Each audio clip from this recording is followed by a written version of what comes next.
गंभीर आरोप एल्विश यादव पर लगे हैं। क्लब पार्टियों में स्नेक बाइट प्रोवाइड कराता था एल्विश। नोएडा सेक्टर 39 थाने में गंभीर धाराओं में एल्विश यादव पर केस दर्ज हुआ है। पीएफए की टीम ने कोबरा सांप और जहर बरामद किए हैं। नोएडा में हाई प्रोफाइल रेप पार्टियां कराता था एल्विश यादव समेत 5 पर मुकदमा दर्ज हुआ है। मेनका गांधी की संस्था ने एफआईआर दर्ज कराई है।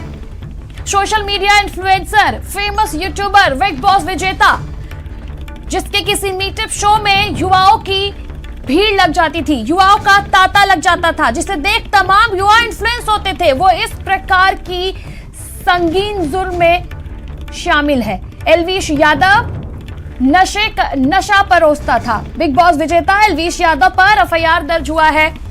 एल्विश सांपों की तस्करी समेत और कई गंभीर आरोप उस पर लगे हैं। क्लब पार्टियों में स्नेक बाइट प्रोवाइड कराता था एल्विश।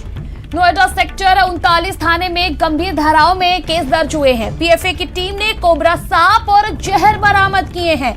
नोएडा में हाई प्रोफाइल रेप पार्टियां कराता था एल्विश यादव समेत 5 लोगों पर मुकदमा दर्ज हुआ है और यह मुकदमा मेनका गांधी की संस्था ने दर्ज करवाया है। ये वही एल्विश यादव है जिसके मीटअप शो में हरियाणा के मुख्यमंत्री भी पहुंचे थे। तमाम युवा एल्विश यादव से इंस्पायर होते थे। वो एल्विश यादव की तरह ही यूट्यूबर बनना चाहते थे, एल्विश यादव की तरह ही बिग बॉस में जाना चाहते थे, इंडस्ट्री में जाना चाहते थे, एक्टिंग और इन तमाम चीजों में अपना करियर बनाना चाहते थे।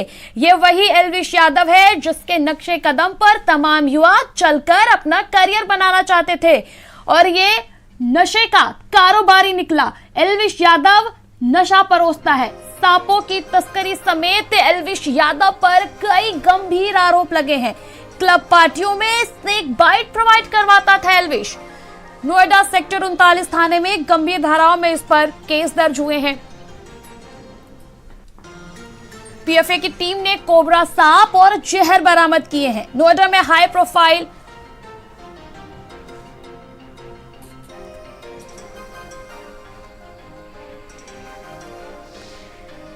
और हमारे साथ डॉक्टर देवाशीष शुक्ला जुड़ चुके हैं। सर, स्वागत है आपका भारत समाचार में। एल्विश यादव एक फेमस यूट्यूबर है, बिग बॉस विजेता है। आप देखे होंगे जब इसके शोज होते होंगे तो तमाम युवा इससे इतने इन्फ्लुएंस हैं कि एक के ऊपर एक चढ़ के इसके मीटअप शो में जाते हैं, इसकी तरह बनना चाहते हैं और ये नशा परोसता है लोगों को।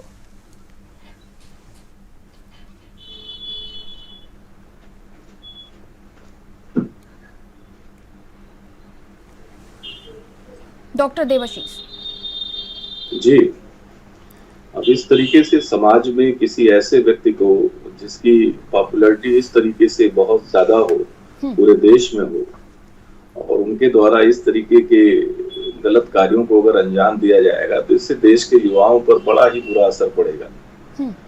तो इसके लिए एक कोई ना कोई ऐसे सख्त कानून जरूर बनाने चाहिए जिससे कम से कम देश के युवा भटके ना, देश के युवा गलत रास्ते पे ना चले।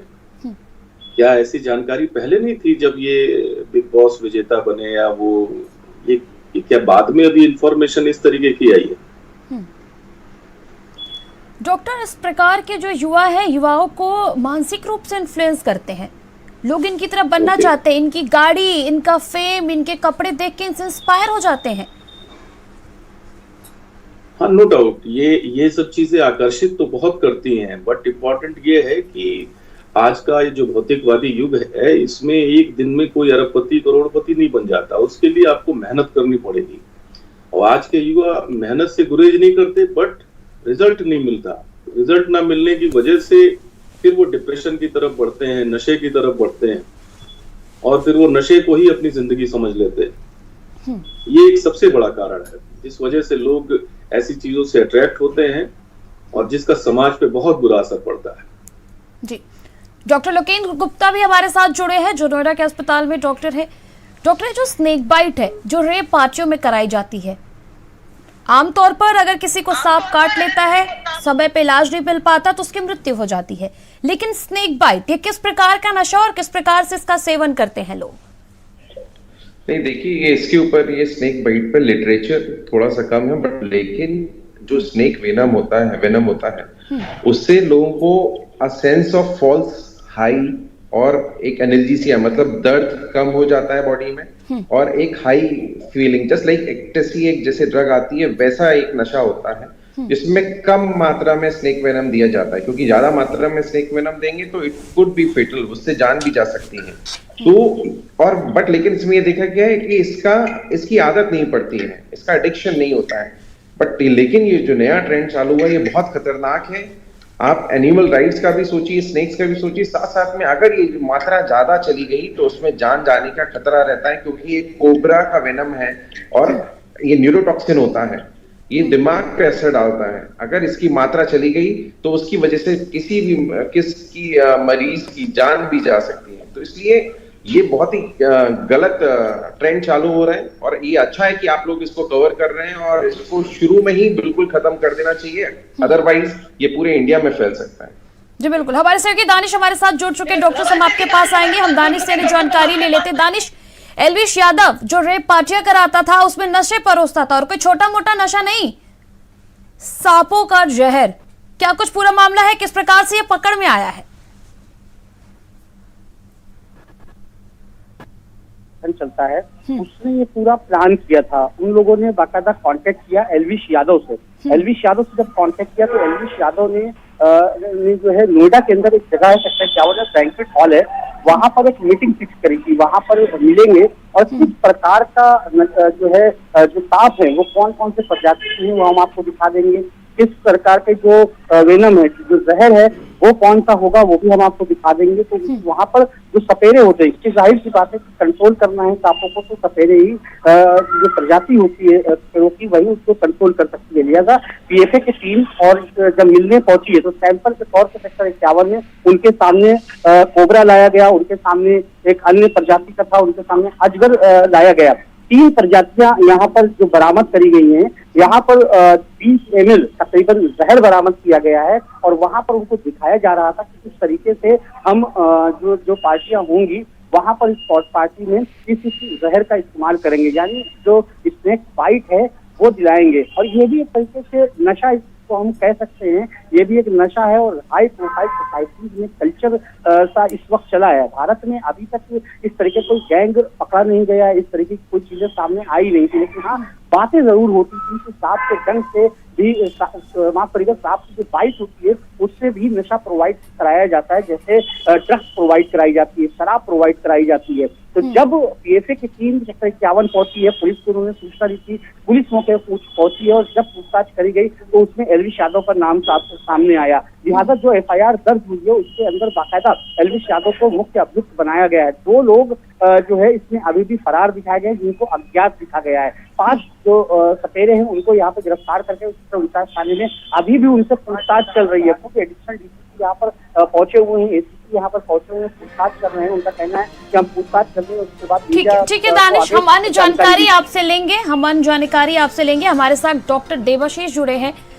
डॉक्टर, ये जो एल्विश यादव है, ये विमेंस को लेकर के भी कुछ डिसरिस्पेक्टफुल बातें बिग बॉस के दौरान कहा था, लेकिन युवा इसके फेवर में आ गए थे, वजह थी इसका फेम। और आज जब इसको इस प्रकार की चीजों में पकड़ा गया है तो एक तरह से डर तो होगा ही, युवा फिर से इसके फेवर में आए। आखिर किस प्रकार से मानसिक तौर पर युवाओं को ऐसे लोग कैद कर लेते हैं? सर्वप्रथम तो मैं इस बारे में ये कहना चाह रहा हूँ, जैसा आपने बताया अभी कि सांपों से मतलब जो रेव पार्टी में सांप से कटवाने का जो ये प्रचलन शुरू हुआ है, जिसमें मेरे भाई डॉक्टर लोकेंद्र ने भी बताया कि एक बड़ा ही गलत प्रथा स्टार्ट हुई है। लेकिन एज ए साइकियाट्रिस्ट जो मैं सोचता हूँ कि ये एक नॉवेल्टी सीकिंग बिहेवियर है। ये इस तरीके की चीजें करा कर के लोग थोड़ा सा और एडवेंचरस करना चाहते हैं इस पार्टीज को। और देखिए, कोई आदमी ऐसा वो नहीं चाहता, नशा करने वाला भी नहीं चाहता कि हम मर जाएं। तो जाहिर सी बात है कि शराब का नशा, स्मैक, गांजा, चरस, इन सब के नशे के अलावा अब इसमें कुछ एक नई चीज इन्वेंट करके इन लोगों ने ले आया कि अब हम सांप से कटवाएंगे। और एक आदमी जैसे को कटवाया गया, फिर वो एक पीयर प्रेशर तैयार हो गया, दूसरा वो जिंदा बच गया, फिर उसके बाद एक ये प्रथा बन गई कि अब हमारे नशे का लेवल ये है। तो एक तरीके से एक नॉवेल्टी सीकिंग बिहेवियर भी ये है, जिसको लोग जो है एक बहुत ही उस तरीके से भी देखना चाह रहे हैं कि हमने कुछ एक नया नशा शुरू किया, नई चीजें शुरू की। मुझे नहीं लगता इस तरीके से कि कोई भी अपनी जिंदगी खतरे में डाल करके, वैसे नशा वैसे ही बहुत बड़ा खतरा जीवन के लिए है, लेकिन कोई इस तरीके से नशा अपना नहीं करना चाहेगा कि हम सांप का कोई भी ऐसा सांप हमें काट ले और फिर हम उसके बाद हम हॉस्पिटल की सेवा हमें लेनी पड़े। तो ये कहीं न कहीं एक ये जो अपना चाहते हैं ये लोग कि एक हमारा जो प्रेशर है वो और थोड़ा नशे का लेवल थोड़ा और बढ़िया हो, और उस वजह से इन्होंने ये सब चीजें शुरू की। और मैंने पहले भी शुरू में बोला कि जो इस देश के मॉडल बन रहे हैं लोग, अगर वो इस तरीके की हरकतें करेंगे, जैसे कई सारे विज्ञापन में कई सारे आइडियल्स को दिखाया जाता है, ये सब चीजें सर्वथा अनुचित हैं, इस पर बैन लगना चाहिए। और क्योंकि बच्चे और जो भी युवा वर्ग है वो इससे सीखते हैं, और अगर आपकी ग्रूमिंग अच्छे से नहीं हुई है, आपकी बचपन से इस तरीके की चीजों को तैयार नहीं किया गया है, बोला नहीं गया है, तो वो फिर महिलाओं के रिस्पेक्ट तो एक बड़ी इम्पोर्टेंट इश्यू है, उस पर ही समझ में आ जाना चाहिए कि व्यक्ति की ग्रूमिंग कैसे हुई, इसको आगे कैसे बताया गया। लेकिन जो खुद नशे के अधीन है उसे तो पता ही नहीं है कि हम जीवन में आगे कर क्या रहे हैं। तो ऐसे लोगों को हमें लगता है कि समाज एक ऐसा वक्त अब आ गया है कि समाज में हर उस व्यक्ति को प्राथमिकता देने की जरूरत है जो सोसाइटी के हिसाब से, सोसाइटी के जो लॉज हैं, सोसाइटी के जो नियम कानून हैं, जिसमें एक अच्छे व्यक्ति की कल्पना जैसे की जा सकती है, उस तरीके से आप अपने आप को प्रेजेंट करें और उसी तरह उस जीवन को आप अपनी नॉर्मल लाइफ में भी दिखाएं, अगर जो पब्लिक प्लेस पे अगर कोई ऐसा व्यक्ति बैठा है। बिल्कुल। और आप दोनों लोगों का हमारे साथ जुड़ने के लिए बहुत बहुत शुक्रिया। रुक करेंगे अगली खबर का। अगली खबर ज्ञानवापी केस से जुड़ी हुई सामने आ रही है। ज्ञानवापी केस में मुस्लिम पक्ष को सुप्रीम कोर्ट से झटका। हाई कोर्ट से मामले